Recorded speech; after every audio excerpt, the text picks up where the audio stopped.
Hey folks, this is Mike Tholfsen from the Microsoft Education team, and we are on the Remote Learning with Microsoft EDU webinar. We've cracked 35 episodes since the pandemic began, and today we're actually on one of my most favorite topics on earth, because I'm a huge music fan, and today we've got two music innovators. We have Nacho Azor and Andrew Fitzgerald going to be talking about innovative music education during distance learning. And there's a ton of cool stuff that you can do, it turns out. First, we'll just do a couple latest news and updates. So our Get Started, the Microsoft EDU remote learning site, that is always up to date with the latest and greatest. There's the Teams for Education Quick Start Guide. And that is the PDF. If you're new to Teams, want to get up and running, teachers can use this, lots of different languages. It's ready to go. And then also there's the Microsoft EDU remote learning community. We have over 6,000 educators from all around the globe in the community collaborating, learning from each other. The Microsoft product team is in there as well, helping teachers out and making sure that schools get up and running with remote learning. And so if you haven't already joined, please do. And just a set of updates we've got here. One is the Global EdTech Academy. This just launched. Actually, I've been working pretty closely on this project. We have, maybe 30 of the top educators from all around the US and other parts of the world giving free PD in what we are calling the Global EdTech Academy. Full schedule, all PD is free. This is going to run for 14 weeks. So you can really get up and running on lots of different products, concepts, pedagogy, ideas. We're putting it on with the Q organization in California, but they have a host of awesome educators from all over the globe. There's also the OneNote breakout page and templates. I know actually on the show today have a couple of OneNote fans. Well, there's a OneNote breakout template and also how to do your own OneNote breakout. Great for people who are brand new to OneNote and learning about it. It's a fun way for students and teachers to engage and learn about OneNote at the same time. And because downloading attendance has become such a popular topic, this just came out for Microsoft Teams. I put the link to the download attendance support article in detail. So if you're an educator who needs to download the latest attendance in Teams meetings, that is the link that you want to go to. Now, before I introduce Nacho, I'm going to introduce everyone. You know, this is special topic for me. This is what I call, this is my happy place. And so I'm actually a musician, and I have behind our garage, we have a special man cave or a person cave, maybe I should call it, special person cave. And I've got a bunch of musical instruments and recording set up, and I love music. I can listen to it, I can play it. I'm a huge music fan. And so when I see the incredible things that our guests are doing, gives me warm fuzzies on the inside.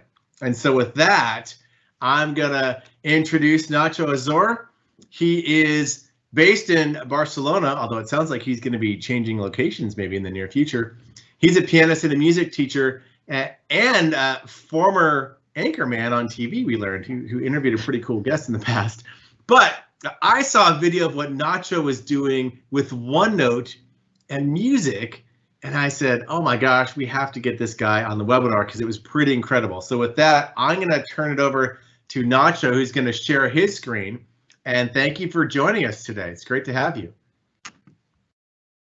Yeah, well, thank you so much, Mike. Thank you. It's such an honor to be here. Today, I'm going to be talking about how I use Microsoft OneNote, which is a software that I love. And I have to say I was using it before remote learning some months ago. I started using it a couple of years ago, I guess, and but it applies really well to the current situation. So I want to share with you how am I using it in my music class, because it's just a set of simple tools that you can use in pretty original ways, and the result of it is like students get much more engaged, even again in face-to-face learning. I think they learn better, and you can create, as you will see, contents that are much more meaningful to you and to the students. So a brief PPT, things I'm going to be talking about today. I'm going to be talking about how to organize your materials and share with your students, how to embed or I'll show some examples of embedding in OneNote. There's so many things you can embed nowadays in OneNote. I'll be talking about YouTube videos, Quizlets, but you can also be embedding, for example, flat EO, which is like musical notation, interactive music notation, and all kinds of crazy things. I will also be talking about how to generate better content by integrating handwriting, which for me is really important in music education. Like in normal learning, you know, you're always in your whiteboard, and also playing examples in your piano, whatever instruments you have in your classroom. And this can be done with OneNote in remote learning. I will show you how to do that today as well. And then most of my presentation is going to be based on a feature that OneNote has that is like the audio synchronized note taking.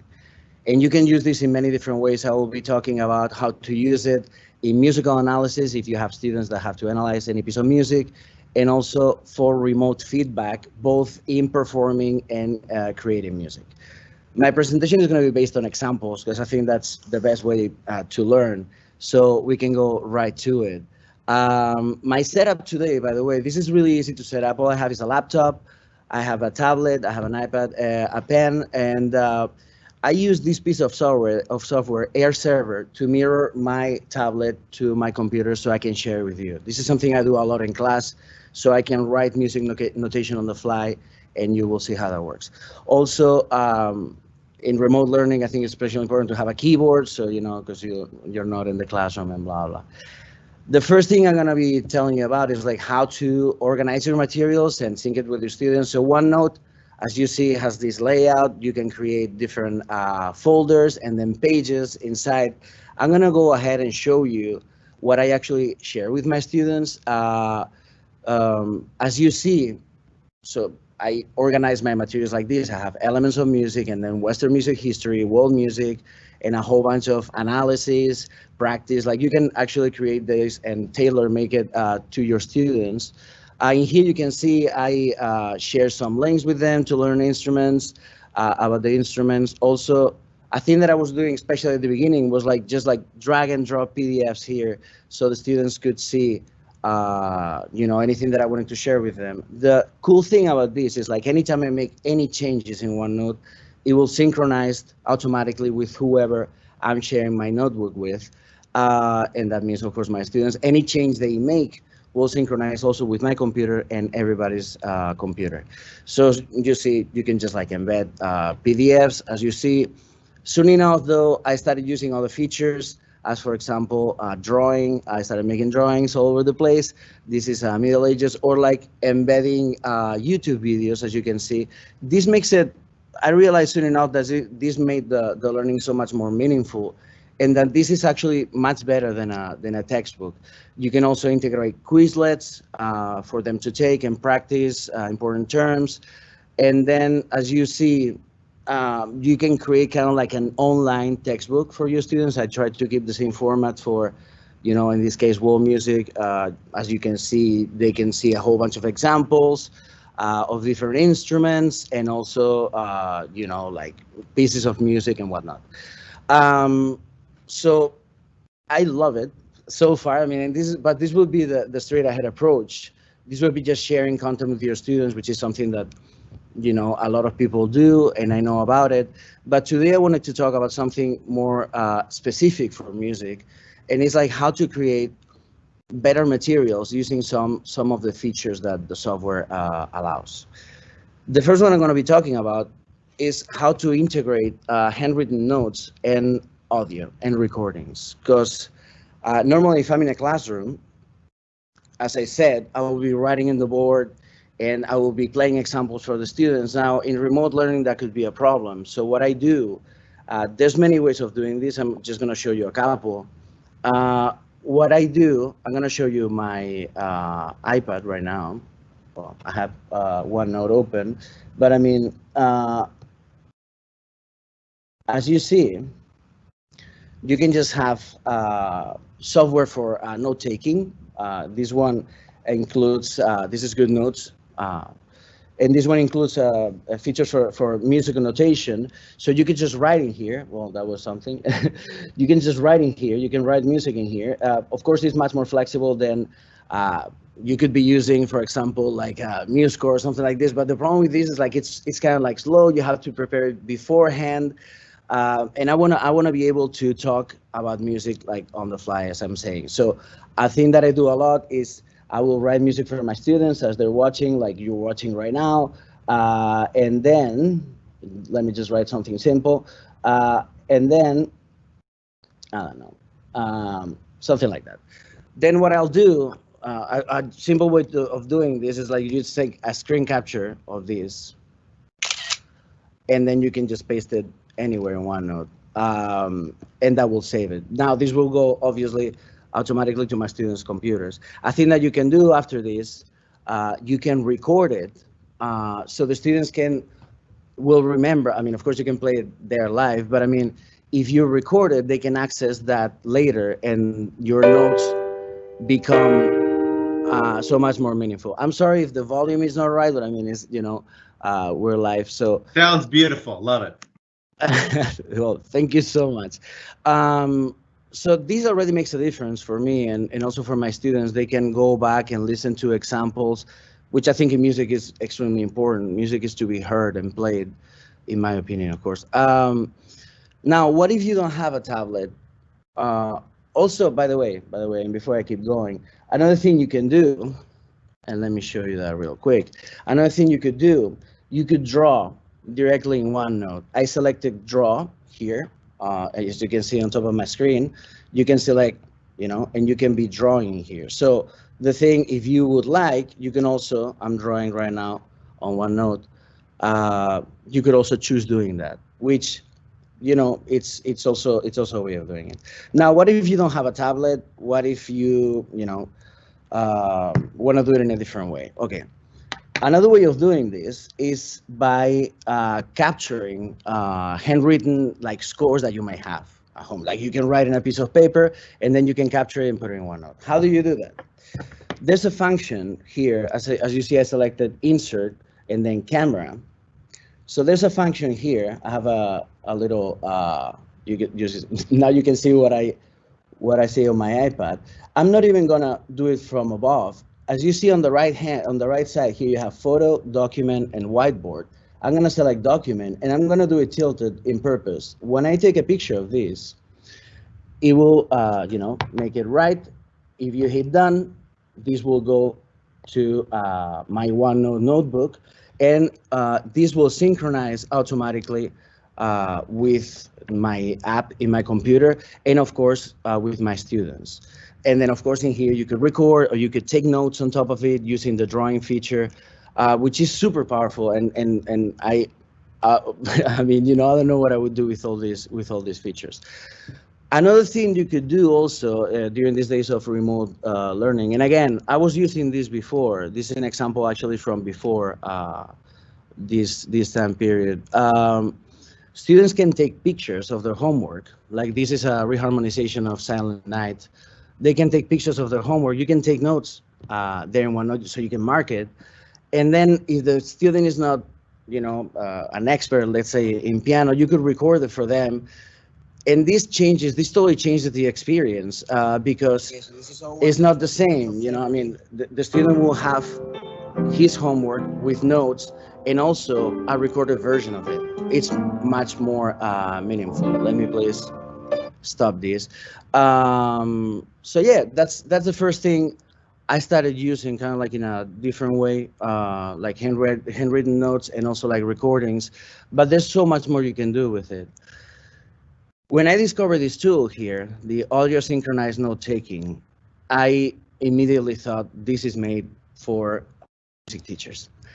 Let me explain what it is. So a thing that I do with my students that I think is really important in music is I teach them how to find the form of songs, because that gives you a better insight on how music works, right? So there's this thing you can do. I'm just gonna go ahead and show it to you. There's the song in here, Can't Stop the Feeling by Justin Timberlake. If you click on these tags I created, it will take you to the different sections of the song. And this is really easy to do. All you have to do, you hit play on the song, and wherever you want to create a tag, wherever you want to create a bookmark, you just start writing. Okay. So for example, if I write here, hello, okay, anytime I click on that word, it will take me to the exact point when I started typing. Now, of course, if instead of hello you write A or B or C, you can this way find the form of the song and create these tags, which makes it so much easier for students to understand what the form is. For example, it's so easy for them to see that this E section is exactly as this E section. And that makes music education, when it comes to form, which is kind of like a tricky concept, and it's kind of like difficult to find the form of a song, it makes it so much easier. And to me, something important for them to learn. You can also use this feature with physical copies. Of course, if they take a picture of it, this is a handout I made for them where they had to find not only the form, but also the dynamic curve, which is another really important feature of music. When you're trying to write something longer, you have to be looking at these musical elements. So the student took a picture of it, and again, she created audio bookmarks to make it easier, not only for me when I was marking, but also for herself when she was doing it. And she could see the difference in between A sections, okay, when it comes to instrumentation and dynamics and whatnot, okay? So there's several ways of using this. Now, hey, Nacho, I just got to say that is freaking awesome. Love it. I just had to interject. It's just so cool to see. This changed the way I teach. This actually changed the way I teach, and there's no way back now. I don't know what I would do without it. You can also mix both of them and do something like this. Look, if you have students that they have to analyze music, which I'm teaching IB diploma, and there's quite a lot of musical analysis in it. I created this chart in here, this table, so students could. This is a Schubert lead. They could, again, find the form. So my student thought this was B, the B section, and C, and so on. And she wrote this analysis, and I went there and marked it. Now, as you can imagine, and this is so much better than getting emails and back and forth with the student, and now what format you're using, and I cannot embed audio, and there's no audio bookmarks. Also, it's so flexible because it allows you to, for example, embed like a little bit of the score if there's anything you want to discuss with the student specifically, and make corrections there. Like again, you know, I'm gonna say this quite a lot, but I love this feature. I really, really, really like this feature. Okay, now as of recently, I started using this in some other different ways. For example, if you have students that are performing and you have to give them feedback, you know, we know that might be really difficult to do during remote learning. So what my students do is like they record themselves, which is so easy to do in OneNote, by the way. And this is also how I recorded the previous examples. I'm not sure if this is going to work now because I'm using my microphone for Microsoft Teams. But if you click here in record, it will create a recording of whatever I'm saying right now. Okay, then you can just stop it, and hopefully this will play back again. Let's see. It will create a recording. Oh yeah. Okay, beautiful. So what my students do, they record themselves at home playing piano. In this case, this is Debussy, Arabesque. This is my student playing right here. Of course, sound quality is not going to be the best, but I can give her feedback during remote learning, meaning that using that feature of audio synchronized note taking, I wrote the times in here so it would be more comfortable for her, but she can just click in here and see what I'm talking about as it goes, which makes a huge difference. Also, a thing that you would do if you were teaching performance there live, like face-to-face, would be like you would play examples for the students, right? And that is something that, of course, you cannot do during remote learning for many reasons. But the thing is, I started using this thing, and this is something new, and I love it. A thing that you could do is like you could drag and drop an example of a good performance, okay, which this is a great performance of the same piece. Then you can drag and drop the PDF of of the piece, like the score. And by drawing, you can create audio bookmarks the same way you do when you type, meaning, like, check it out. Okay, so that will take you to that part of the score. Or like here, because she had trouble with gradual tempo changes. Um, when I mean, this was just, I'm sold. Like, this is so flexible. I'll show you how to do this right now. It's so easy. Again, just need to play the audio, and then you go to the drawing tool. Oh, sorry. And I'm gonna create one. Let's see. Okay, I'm gonna create one here. Okay.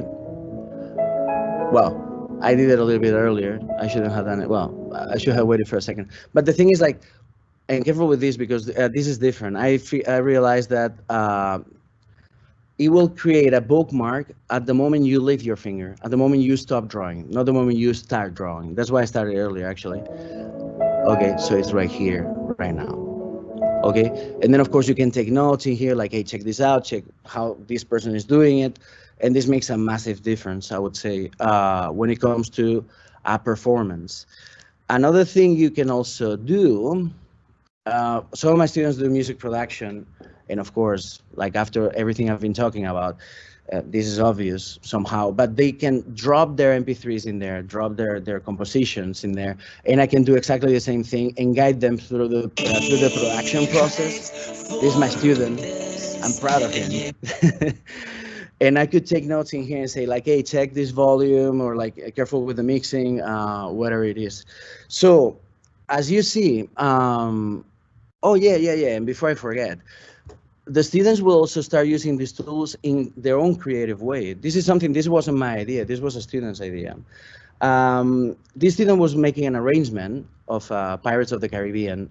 And I think that I make him do is, like, okay, so before you start the arrangement, I want you to map it. I want you to have the form, and start, like, recording ideas for each one of the sections. How is the big picture gonna look like, right? So she created this table, and she was like, I'm gonna record each section. Like, all she had to do, for example, imagine that she wanted to record the transition in the violin part. So she just had to click here, click record, go to the piano, and say, like, okay, this is the idea for this transition. So she could, like, take note of her ideas for each one of the individual sections, and have this draft of the song before writing it down, which, even for songwriting, even if you're a songwriter, like, I started using this myself. So, she wouldn't forget about them, which is something that happens quite often when you're recording music. And also, she could see the big picture of the song before the song was made, and she could plan accordingly. And she could, like, I don't know, write about, for example, how the dynamic curve was going to work, which is linked to the exercise I make him do. I could also take notes in here and give him some ideas about how to harmonize melodies, for example, that she was struggling with. So summarizing, if you have to write musical notation for your students, or, like, give them examples of whatever you're teaching, or if you have to be teaching kind of like complex musical elements, like, for example, form, or like how to link that with musical analysis, if your students are doing any musical analysis, or if they are performing or producing music or creating music, OneNote, just like this little feature, this audio synchronized note taking, can give you the tools to actually do it in a meaningful way, synchronizing automatically with the students, no emails, nothing, and it synchronizes, as you saw with that picture I took. Even if you don't have a tablet, it synchronizes really quickly and automatically. So this has me covered. Like, pretty much every aspect of my teaching is covered with these features I talked about today. And I hope you guys found this useful or helpful. If you have any comments, or if you have any questions, please let me know. And now I think it's turn for Andrew. I'm really excited to see what he's going to be talking about. Thank you, Nacho. Thanks a ton. And And that was incredible, man. I've been mesmerized watching you walk through how you're using this for music. I wish you were my music teacher, even though I'm really old now. But with that, we're gonna turn it over to Andrew Fitzgerald, who I've known for quite a while. He's also doing some incredible things with music education, and I'm just gonna leave it at that and let him show the cool stuff he's doing. So, Andrew, welcome. Hey, everybody. I just want to say that Nacho, that was amazing. Holy cow. Like, I never even considered, like, that's just an excellent way to tackle form with your students digitally, like in this manner where everything is just organized and you can get to things quickly. Like, that's just absolutely crazy awesome. So congratulations on figuring that out, because that is just so cool. I'm going to steal that idea. And I kind of want to steal that notebook that you created too, that has all that good content on world music and Western music too as well. Okay, let me talk about my story real quick while we have time. So, you know, 2 months ago, when we were given that message on a Friday, hey, everybody's going home now, and we're going to stay home for pretty much the rest of the year, I figured I was fortunate enough, my district gave us teachers a couple of weeks to kind of figure out, how we were going to transition from doing stuff, live in person with our students to doing remote learning. And so I had a couple of weeks to kind of figure out, okay, well, how am I going to do this? And how, not only how am I going to do it, but what am I going to do with my students? And so there were several factors that came into play that helped me make my decision for that. And they're showing right now. So right now, only 20% of my students have instruments at their house. And the big reason for that is simply because my school provides instruments for my students. And not only that, but we don't provide them one-to-one with our students. So in other words, I have a set of string instruments that are shared by 3 different classes, and I have a set of band instruments that are shared by 2 different classes. We don't share mouthpieces though, so yeah. So because of that, and even if all my students came up to me on that last day of school and was like, hey, I want to check out my instrument and take it home, I still wouldn't have enough instruments to provide for all of my students. And so going into this process, I knew that, performance is probably not going to be something I'm going to be able to focus on during this remote learning time period, because all my students, most of them just don't have an instrument at their house. Another factor that came into play when it was time to design my pedagogy during this pandemic time was the fact that I do teach at a Title I school, and I do teach an urban population. And because of that, the digital divide does still exist with the students that I teach. We have students that still don't have access to quality internet, and they still don't have access to a device that they can use for remote learning. Now, my district was really good about providing Wi-Fi hotspots and our district Chromebooks to our students if they asked for one. But still, even with that situation, I have students that they received a Chromebook from the school district, but that Chromebook has to be shared amongst the siblings who are also learning, doing the remote learning experience with their teachers as well too.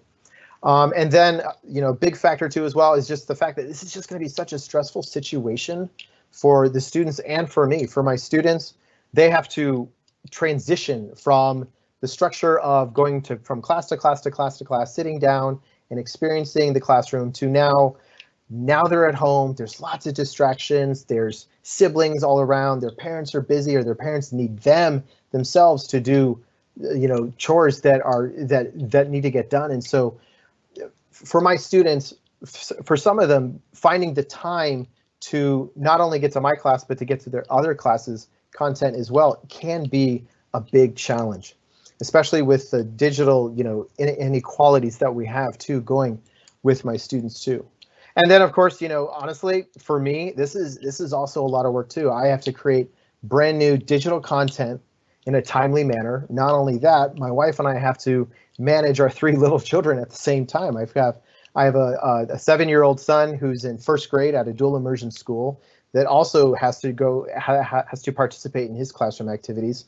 and do his classwork too as well. And then I have a 3-year-old, and then I have a 10-month-old. And so it's a lot of work, it's a lot of managing, and trying to find the time to fit everything in has been a big challenge for me. So going into this, I figured out, this is just going to be a little stressful for not only for my students, but also for me too as well. So let's not try to reinvent something like incredibly amazing and awesome. Let's just keep things simple so that my students can be successful at the stuff that I'm providing for them. They still need to learn, but I need to create opportunities for them to learn where they're gonna be successful at achieving what it is that I need them to achieve. So couldn't do performance, and so I decided to focus on an aspect of music that I had already been incorporating into my pedagogy over the years with the help of OneNote, and that is music theory. Teaching my kids the process of not only reading music and seeing what's kind of going on in the background, or what's going on the staff paper, but also writing too as well. And so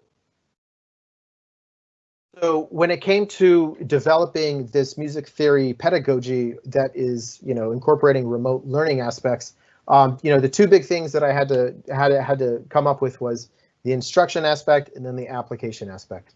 And so for the instruction aspect, what I decided to do was to create video lessons for my students that wouldn't be a live situation. So they would be asynchronous video lessons where my students, based on the time that they have throughout the day, they can get access to, they can watch my videos, and they can participate in the activity that comes after that too as well. They can do it on their own time. Not only that, I'm creating video lessons that I can use in the future. When everything hopefully goes back to normal in the future, I now have a set of video lessons that I can use now during my normal instruction and pedagogy.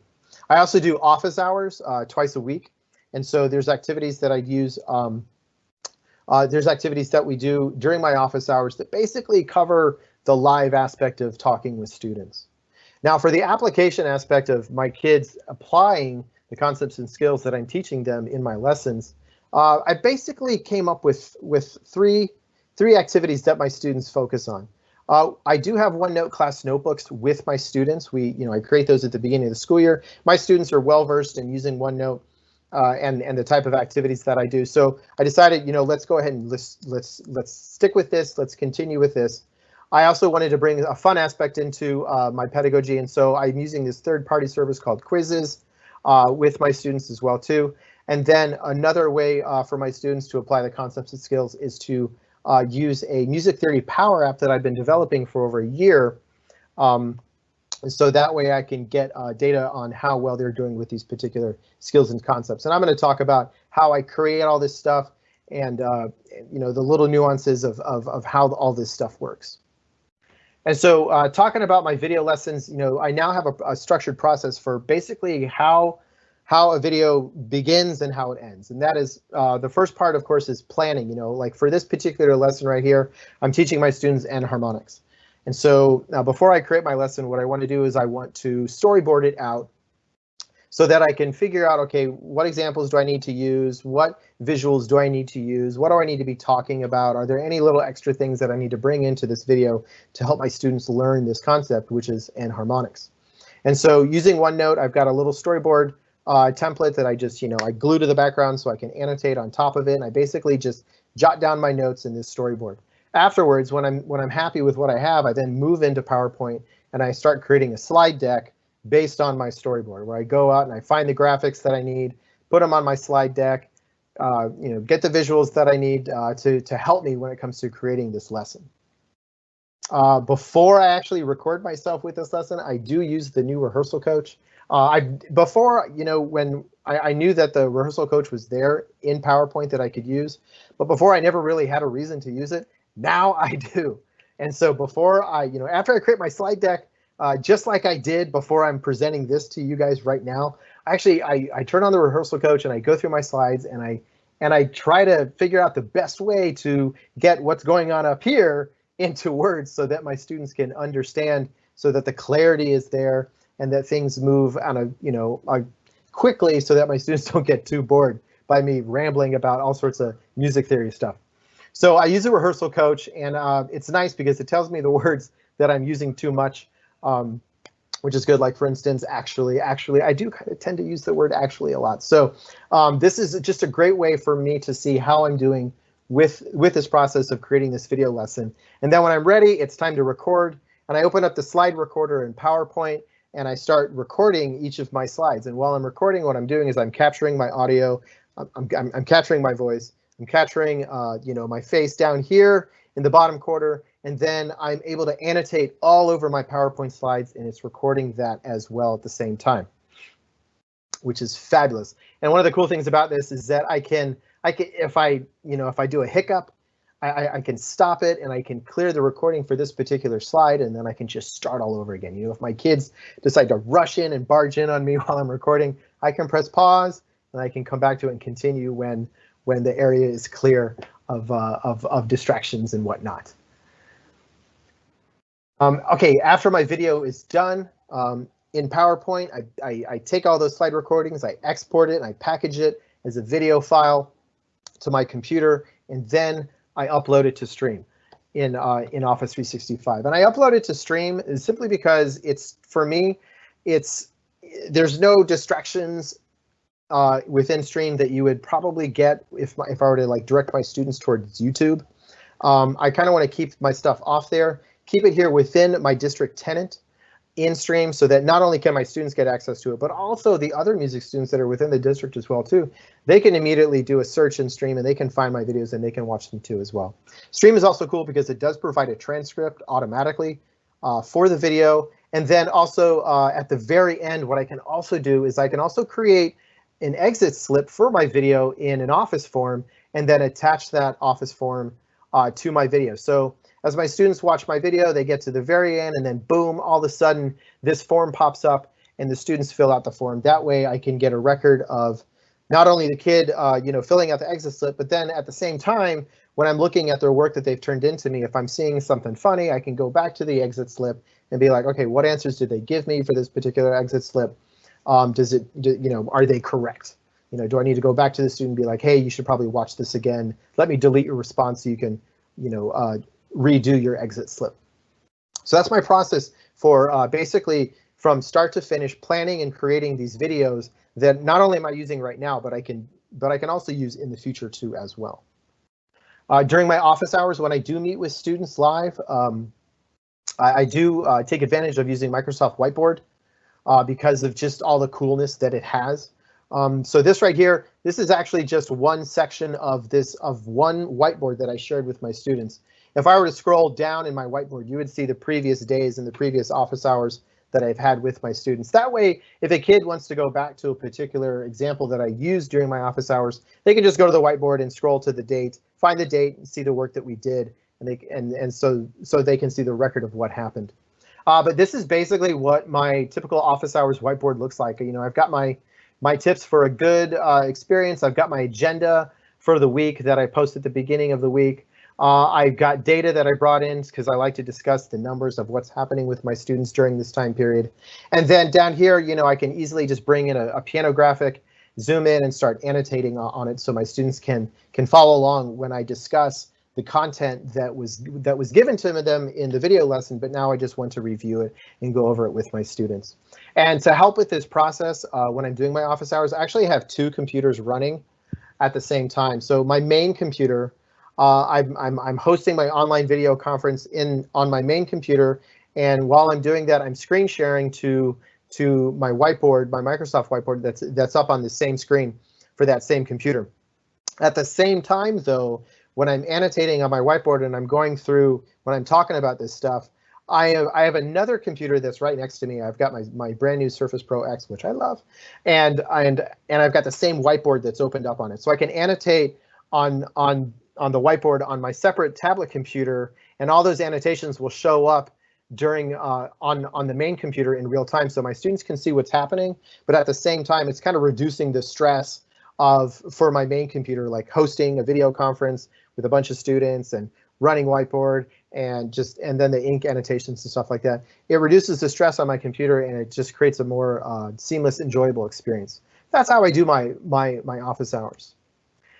Okay, so when it came to doing classwork with my students, you know, I'm not trying to reinvent the wheel and you know, create something that brand new and exciting for my students. What I'm going to do is I'm just going to try to keep the experience as easy for my students and as seamless, so that they can, you know, succeed and achieve what it is I need for them to achieve.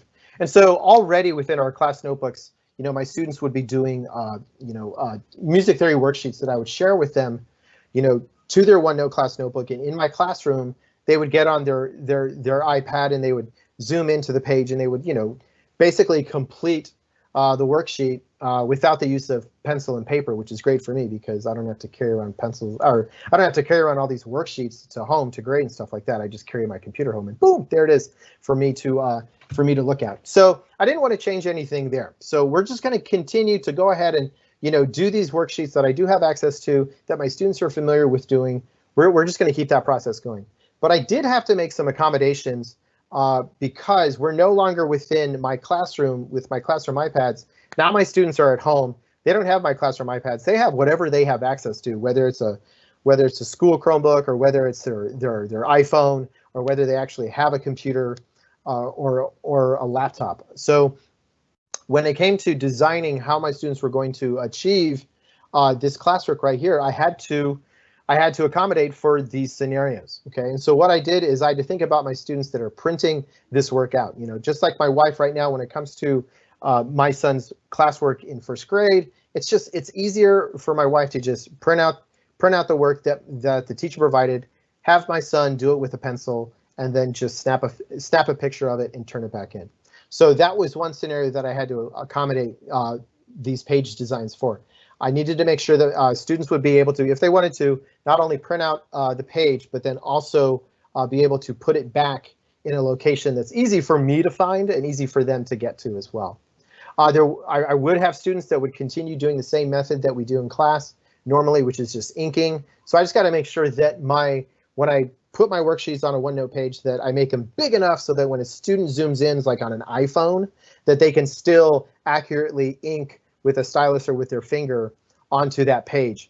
So so their work, you know, can be nice and neat. And then I had to accommodate for the Chromebooks too, as well too. You know, like I'm seeing like about half of my students that are doing their work have or are using Chromebooks. And so because of that, because inking using a touchpad on a less than stellar Chromebook, it's probably not the best experience I want to provide for my students. So I need to come up with a better way for my students to be able to complete these assignments using a touchpad, using a mouse, using a Chromebook. And so what I decided to do was, instead of having my students, you know, draw these symbols themselves, how about I just provide the symbols for them so that they can just drag and drop using the touchpad on a Chromebook. And so this is now what my typical page design during this remote learning pandemic experience is. So up at the top of my pages, I've got all the information that is needed, you know, up here in tables. And then down here, I've got the actual worksheet. And of course, this worksheet has been kind of blown up a little so that my students can zoom in when they're inking. And then, and of course, also I set the PDF, I set it to the background so that it doesn't move around, so my students can interact with it and like they're not accidentally going to move the worksheet around.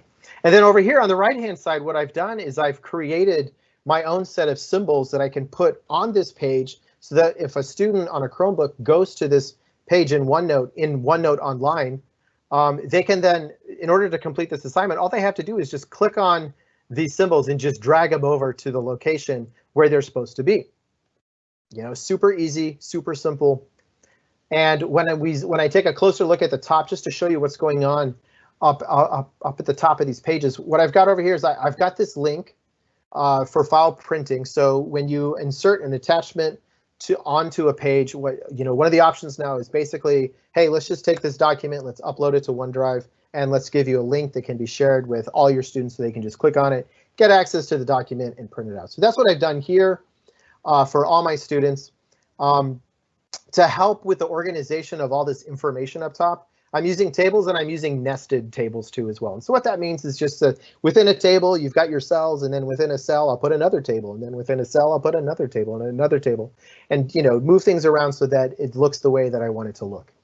And then I use colors to help organize, visually or organize what's going on in this information up here. And of course, the big yellow box is where my students, if they printed out the worksheet and they need to turn it in, they can just tap on this box right here, get the cursor blinking, and then go to Insert tab, or go to the Insert tab in OneNote, select Picture, select Camera, snap a picture of their work, and then boom, now their work shows up in here. The table expands down. It covers this up, which is totally fine because I'm more interested in seeing the work that they submitted via camera.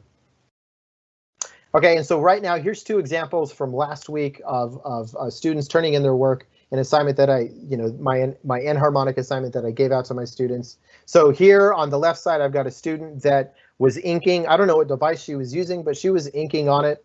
And I can now go in and I can see what she's done, and I can grade it and then score it the way that I'm doing. And then over here on the right-hand side, same thing, except now I have a student that actually just used the symbols I provided. She dragged and dropped them over here to the worksheet to complete her work. And not only that, but my student, she's a smart one because she actually drew in the ledger lines that I had forgotten to include over here in all the symbols that I provide for my students too as well. So here's two examples. One student, inking, another student using the symbols that I provided for them. Yeah, I don't care how they do it. I just want to see that they did their work so I can go in and I can assess how they did and give them feedback.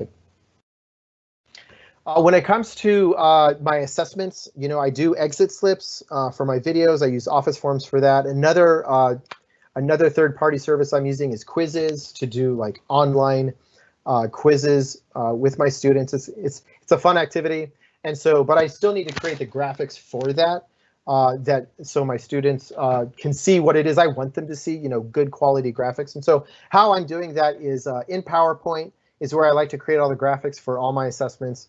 In this particular case right here, this piece of music, I actually wrote it out in StaffPad, which is an app I have on my Surface where I'm able to write music out using my stylus, and then boom, there it is. And then I can just take a screen snipping of it, copy paste it over into PowerPoint, and then I can just run an online search through PowerPoint. And this right here, I just needed a piano graphic where I wanted just the white keys on the piano to be labeled. I didn't want these black keys labeled because once again, we're talking enharmonics. I don't want to give away too much information to my students so that they get the answers too easily. I need for them to be able to critically think. So I was able to, put these two images together in PowerPoint. And once I'm happy with them, I can just go to save a copy. Instead of saving a copy of the PowerPoint file, I just save. I change it from PowerPoint file to like a JPEG file. And so I'm able to export all these slides out as JPEGs, which then I can then just upload into my online quiz so that I've got good looking graphics for my quizzes. And then here's the other activity that my students are doing when in regards to basically applying their skills and me being able to assess their understanding of the stuff that I've taught them. This right here is just one activity that I've developed in a music theory power app that I shared with my students. This particular activity is identifying intervals. So we were doing this about a month ago where I taught my students about intervals. Now that I've done that, I want you to go to my app and I want you to do 4 rounds of this particular activity. So each time they do 10 questions, and then they submit their answers down here. That is doing 1 round. So my students had to answer 40 of these intervals, and all of these intervals are created randomly when it comes to clef sign, when it comes to this, the spacing of the interval, and then where the root is and whether or not the interval is going up or going down. All that is randomized within my app. So it's great because my students don't get the same experience. They get a real authentic experience where they actually, where things change and they have to answer them, and they can't be working at the same time with their friend and be sharing answers and whatnot because everything's different. So anyway, when my students do activities like this in my Power App where they click on a question, they see the interval, they select their answer down here and save their answer, and then they submit. All those records are going to me. All those records from the Power App are being saved to SharePoint up in the cloud in a space just for me, and then I'm able to connect all that data coming into Power BI, and within Power BI I can create the visuals I need in order to build a report showing me what is happening within this particular activity. So right here, I've gotten over 8,000 submissions in the past 2 months for this particular activity with my students. And I can go in and yeah, I've got a list of their names blocked out right here, but I can see how many they've done and I can see what their percentage is. And because Power BI, uses dynamic visuals, I can select a student and all this data will filter out and I can see that particular student's activity, their scores, what their wrong answers are looking at, what their wrong answers look like, what are the answers they're giving me when they're incorrect, what's the average line space difference between their wrong answer and the actual correct answer when it comes to these intervals. And as you can see right here, treble, bass clef, my students are pretty even, which is good. I do teach my students both treble and bass clef. And another good thing too is that when a student, emails me, hey, how can I get my grade up? I will go to this data and I'll look at these scores and maybe I'll see like, okay, so-and-so is not doing too well. Let me filter out their data, take a quick screenshot of that, and then share it back with them so I can point out, hey, look, this is what you're doing for these questions. This is how far you're off. You're only one line and space apart. Okay, go back, watch the video where I talk about counting lines and spaces correctly between your intervals. And then because my students don't have access to Microsoft Teams, I'm not able to use that cool remote attendance feature that Mike was talking about. And I'm not able to use the insights amazing feature that is totally awesome and I wish I had access to. I don't have access to that. So what I've been able to do is kind of create my own insights using Power Automate in Office 365. And Power Automate, if you're not familiar, it lets you connect different parts of Office 365 to each other so that you can create little if-then happenings that will happen in the background while you're busy working on other stuff. So for instance, up here, maybe I get like an email notification from Google Classroom because a student submitted an assignment, or maybe put a comment to a message that I posted.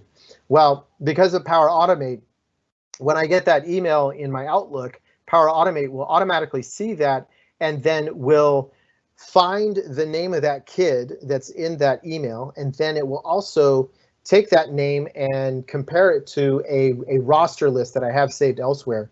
It'll compare the names, find the period where that kid is, and then with that information, the name of the kid and what period they're in, and then what's the method of interaction, in this case, an email based off a Google notification, that information is getting saved to one SharePoint list that I created.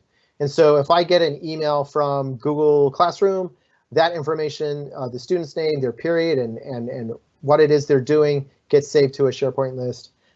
If I get an email from our LMS from a student, that information, Power Automate will see that, grab that information, find that kid's period, and write it to that list. And then when my students are filling out my exit slips for my videos, I mean, yes, I can go to the Excel spreadsheet and I can see their name and see what they answered. But if I'm just looking for activity that my students are doing with my content for my weekly attendance, when my students submit a response to one of my exit slips, Power Automate is going to see that. It's going to grab that information I need. It's going to write it to the same list.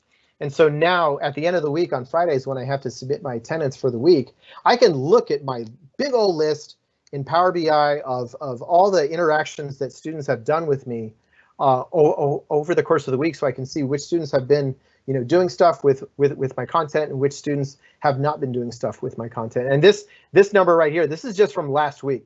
So 474 student interactions based on all these periods. I got Google Classroom notifications, I've got School Loop, which is our LMS, and I've got all this exit list stuff, and then the attendance form that even though I post my attendance form for my students to fill out, I still got students that don't fill it out. But even though they may not be filling out my attendance form, I do see activity coming from them elsewhere. And so that is another entry point where a student can qualify as being, a part of class for the week. And so all this information is being gathered up, dumped into Power BI so that I can filter through it, get the information I need so that instead of my weekly attendance, taking hours as I try to, fish through all these things looking for instances of a child's interaction, instead, all that information is already there for me and I can do my attendance super quick. And so, yeah, so that's basically, when it came to this situation of remote learning, when it came, I wanted to create an experience that is going to be feasible for my students to achieve and succeed at the content that I'm giving them. And it's also going to make things easier for me too as well. And because this is just, it is a stressful time. So that is how I've done things. I hope you liked it, and thank you. Thanks a lot, Andrew. Wow, that was incredible. Watching both of you and Nacho, this is my thought was that, Andrew and Nacho are music teachers from the future. They found a time machine and they've come back to show the teachers of today how things are done with music and beyond in the future. So there was some amazing things here across both of you that you showed that super compelling. Wow. This is one of my favorite, most ever webinars that we've done. The level of excellence and technology and pedagogy all wrapped up together is pretty high bar. So thank you both. That was really, really good.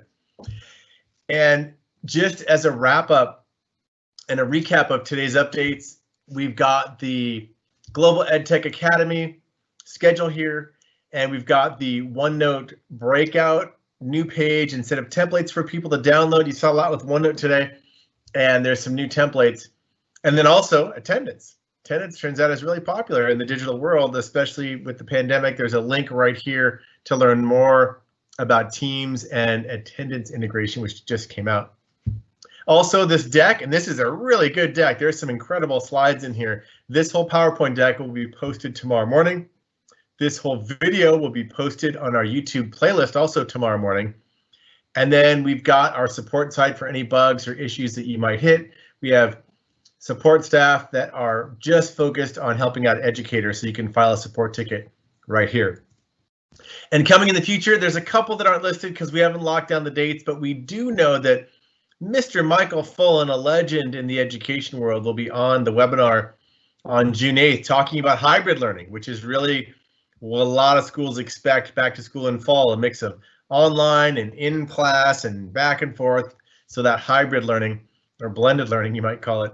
He'll be talking about that. And other than that, thank you very much to Maryline, who is our producer behind the scenes, and we will see you soon.